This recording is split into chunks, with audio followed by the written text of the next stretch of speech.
कोण गेला?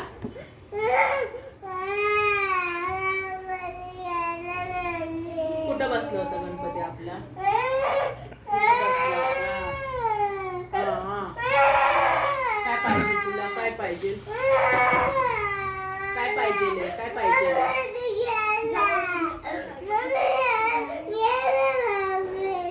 गणपती गेला आपला.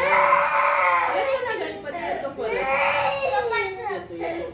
बघ बरं तिथं दिसतो का? बघ बरं तिथं दिसतो का? बघ बरं. ते आला, ते बघ आलं. बघ येतोय आता. बघ येतो.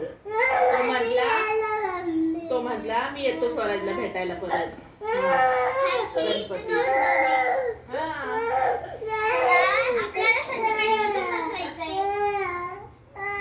कुठं बसला होता गणपती? कुठं बस? ऐक कुठं बसला होता गणपती तुझा? कुठं बसला होता? इथं बसला होता.